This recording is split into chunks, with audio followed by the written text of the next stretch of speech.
Exode, chapitre 39. Avec les étoffes teintes en bleu, en pourpre et en cramoisi, on fit les vêtements pour le service dans le sanctuaire, ainsi que les vêtements sacrés pour Aaron, comme l'Éternel l'avait ordonné à Moïse.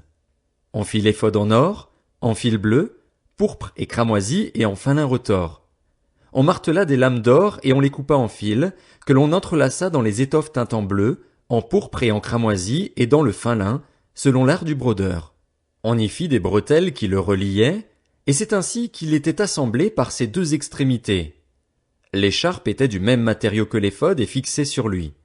Elle était en or, en fil bleu, pourpre et cramoisi et en fin lin retors, comme l'Éternel l'avait ordonné à Moïse. On entoura des pierres d'onyx de monture en or et on y grava les noms des fils d'Israël, comme on grave les cachets. On les mit sur les bretelles de l'éphod en souvenir des fils d'Israël, comme l'Éternel l'avait ordonné à Moïse. On fit le pectoral selon l'art du brodeur, avec le même matériau que l'éphod, en or, en fil bleu, pourpre et cramoisi et en fin lin retors. Il était carré et on le fit double. Sa longueur et sa largeur étaient de 25 centimètres et il était double.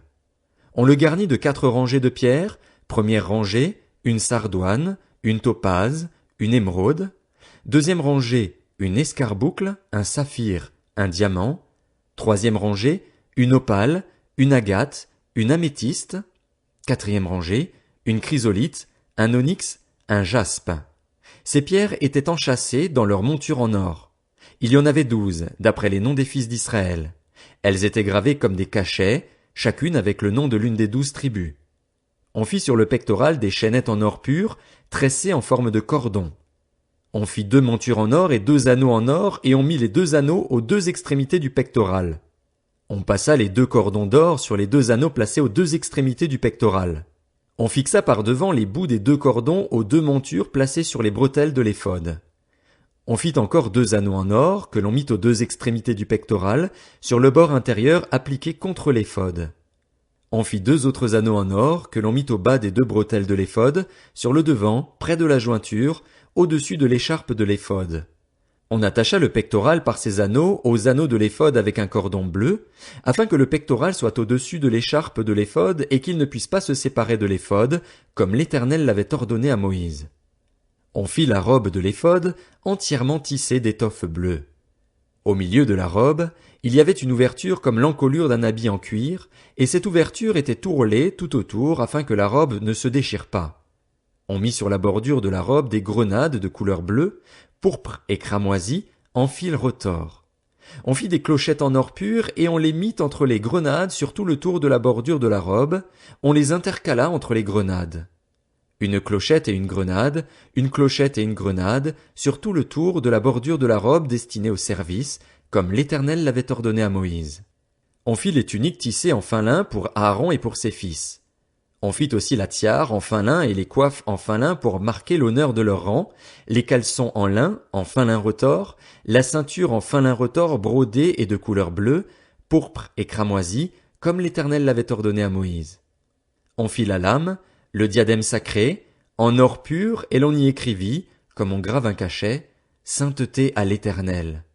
On l'attacha avec un cordon bleu en haut de la tiare, comme l'Éternel l'avait ordonné à Moïse. C'est ainsi que l'on mena à terme tous les travaux du tabernacle, de la tente de la rencontre. Les Israélites firent tout ce que l'Éternel avait ordonné à Moïse, ils s'y conformèrent exactement. On amena le tabernacle à Moïse, la tente et tout ce qui en dépendait, les agrafes, les planches, les barres, les colonnes et les bases, la couverture de peau de bélier teinte en rouge, la couverture de peau de dauphin et le voile de séparation, l'arche du témoignage et ses barres, ainsi que le propitiatoire, la table, tous ses ustensiles et les pains consacrés, le chandelier d'or pur, ses lampes, les lampes préparées, tous ses ustensiles et l'huile pour le chandelier, l'autel d'or, l'huile d'onction et le parfum odoriférant, et le rideau de l'entrée de la tente, l'autel de bronze, sa grille de bronze, ses barres et tous ses ustensiles, la cuve avec sa base, l'étoile du parvis, ses colonnes, ses bases et le rideau de la porte de cette cour, ses cordages, ses pieux, ainsi que tous les ustensiles pour le service du tabernacle, pour la tente de la rencontre, les vêtements de service pour le sanctuaire, les vêtements sacrés pour le grand prêtre Aaron et ceux de ses fils pour leur fonction en tant que prêtres, Les Israélites firent tous ces travaux en se conformant à tous les ordres que l'Éternel avait donnés à Moïse. Moïse examina tout le travail et vit qu'il l'avait fait comme l'Éternel l'avait ordonné. Il l'avait fait exactement ainsi. Alors Moïse les bénit. Exode, chapitre 40. L'Éternel dit à Moïse: Le premier jour du premier mois, tu dresseras le tabernacle, la tente de la rencontre. Tu y placeras l'arche du témoignage et tu cacheras l'arche avec le voile. Tu apporteras la table et tu la disposeras en ordre. Tu apporteras le chandelier et tu en arrangeras les lampes. Tu placeras l'autel d'or pour le parfum devant l'arche du témoignage et tu mettras le rideau à l'entrée du tabernacle. Tu placeras l'autel des holocaustes devant l'entrée du tabernacle, de la tente de la rencontre. Tu placeras la cuve entre la tente de la rencontre et l'autel et tu y mettras de l'eau. Tu placeras le parvis autour et tu mettras le rideau à la porte de cette cour. Tu prendras l'huile d'onction et tu en verseras sur le tabernacle et tout ce qu'il contient. Tu le consacreras avec tous ses ustensiles et il sera saint. Tu verseras de l'huile sur l'autel des holocaustes et tous ses ustensiles. Tu consacreras l'autel et l'autel sera très saint. Tu verseras de l'huile sur la cuve avec sa base et tu la consacreras. Tu feras avancer Aaron et ses fils vers l'entrée de la tente de la rencontre et tu les laveras avec de l'eau. Tu habilleras Aaron des vêtements sacrés. Tu verseras de l'huile sur lui et tu le consacreras pour qu'il soit à mon service en tant que prêtre. Tu feras approcher ses fils, tu les habilleras des tuniques et tu les consacreras par onction, comme tu l'auras fait pour leur père, pour qu'ils soient à mon service en tant que prêtre. Cette onction leur assurera à perpétuité l'exercice de la fonction de prêtre au fil des générations. Moïse se conforma à tout ce que l'Éternel lui avait ordonné, c'est exactement ainsi qu'il agit. Le premier jour du premier mois de la 2e année, après leur sortie d'Égypte, le tabernacle fut dressé. Moïse dressa le tabernacle, il posa ses bases, plaça les planches et les barres et éleva les colonnes. Il étendit la tenture sur le tabernacle et mit sa couverture par-dessus, comme l'Éternel le lui avait ordonné. Il prit le témoignage et le plaça dans l'arche. Il mit les barres à l'arche et posa le propitiatoire sur l'arche. Puis il apporta l'arche dans le tabernacle, mit le voile de séparation et cacha ainsi l'arche du témoignage, comme l'Éternel le lui avait ordonné. Il plaça la table dans la tente de la rencontre, du côté nord du tabernacle, devant le voile, et il y déposa les pains en ordre devant l'Éternel, comme l'Éternel le lui avait ordonné. Il plaça le chandelier dans la tente de la rencontre, en face de la table, du côté sud du tabernacle, et il arrangea ses lampes devant l'Éternel, comme l'Éternel le lui avait ordonné. Il plaça l'autel d'or dans la tente de la rencontre, devant le voile, et il y fit brûler le parfum odoriférant, comme l'Éternel le lui avait ordonné. Ensuite il plaça le rideau à l'entrée du tabernacle. Il plaça l'autel des holocaustes près de l'entrée du tabernacle, de la tente de la rencontre, et il y offrit l'holocauste et l'offrande, comme l'Éternel le lui avait ordonné. Il plaça la cuve entre la tente de la rencontre et l'autel, et il y mit de l'eau pour les ablutions. Moïse, Aaron et ses fils s'y lavèrent les mains et les pieds. Lorsqu'ils entrèrent dans la tente de la rencontre et qu'ils s'approchèrent de l'autel, ils se lavèrent, comme l'Éternel l'avait ordonné à Moïse. Enfin, il dressa le parvis autour du tabernacle et de l'autel, et il mit le rideau à la porte de cette cour. C'est ainsi que Moïse mit un terme aux travaux.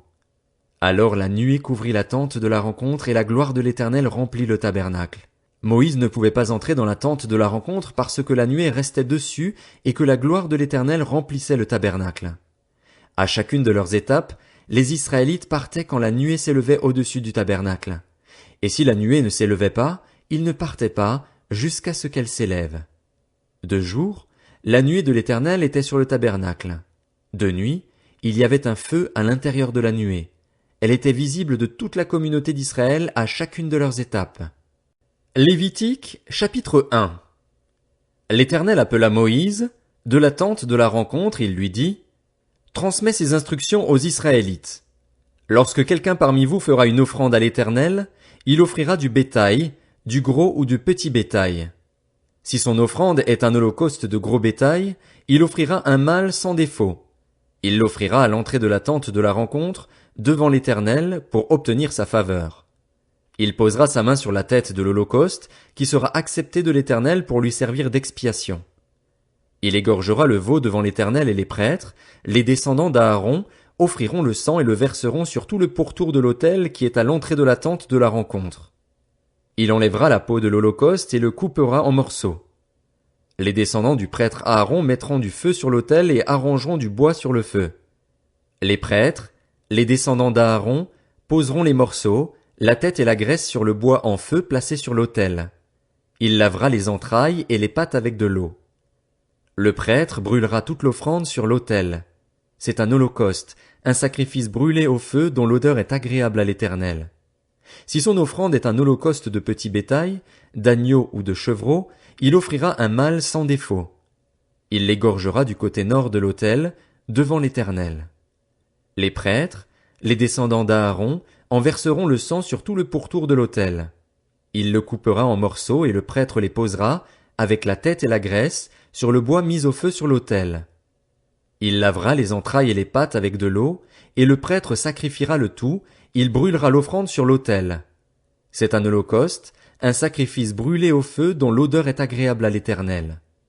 Si son offrande à l'Éternel est un holocauste d'oiseaux, il offrira des tourterelles ou de jeunes pigeons. Le prêtre sacrifiera l'oiseau sur l'autel.